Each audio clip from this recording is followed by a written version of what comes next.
What is going on, guys? Welcome back to your 11th XHTML tutorial, and in this tutorial I think it's time to start covering tables. Now what a table is it's an easy way to organize information on your website into rows and columns. It might make it easier to read, easier to view, easier to navigate. So if you're familiar with Microsoft Excel at all, that pretty much is a program to make tables. It's the same concept as like a spreadsheet. So if you don't know what table is or you never saw one before, then the easiest way to learn is just to watch this tutorial, and trust me, by the end of it you'll get it like that. So the first thing that we need to do in order to create a table is to make our table tags. And yes, the keyword for this is table, and the ending tag table. So our entire table, all of the information, is going to go in between these tags. So as I said before, tables consist of rows and columns. Now let's go ahead and make a table with 2 rows. In order to do this, we need the tag TR. This stands for table row, and also at an ending TR, in everything that goes in between the opening and closing TR tag, that's going to be one row of the table. So let's go ahead and copy this and paste it, and now we have a table with 2 rows. We don't have any information in there, but hey, we got a table with 2 rows. It's a start.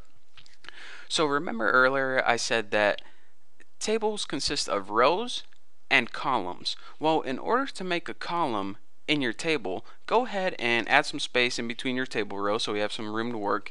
And you might think that the keyword for this is TC, but it's not. It's actually TD, and I believe this stands for table data. Why they didn't name it column, I don't know. It would have made a lot more sense, but hey, you know, I don't make the rules, they do. So anyways, TD, and also an ending, TD, maybe it stands for touchdown, who knows. And anything you put inside here is going to show up in that column. So let me go ahead and just copy this. So now our first table row has 3 columns in it. So if we copy this and paste it right here, so check it out. We have a table and it has 1 row and another row right here, and each of these rows have 3 columns. Now if you save this and refresh it right now, we'll get an empty screen. Even though we have a table there, if we don't have any data inside, then nothing's going to show up because it's like a blank table. So let's go ahead and add some data. Just write, you know, whatever's on your mind. Let's see what's on my mind today. Fish in capital letters. Must have accidentally hit caps lock. Apples. Let's see what else. Tuna. Dang, I must be hungry or something. Let's see. A tuba. You know, musical. Ham chops. And let's see. Corn with a question mark, like you know, you're asking someone a sentence or a question or something. Who knows? Whatever 6 things are on your mind, throw in there. So let's go ahead and save this and see what we got.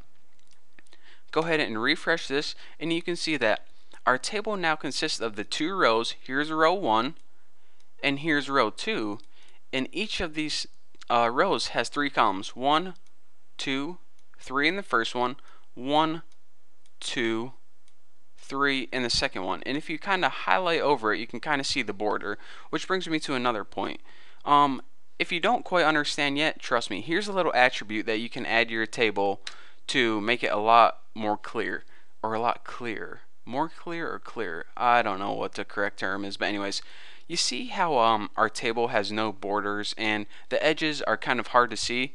Well, table has an attribute called border, and you can set it equal to however thick you want the border to be. So let's go ahead and just make it 1 pixel thick and save it and check it out.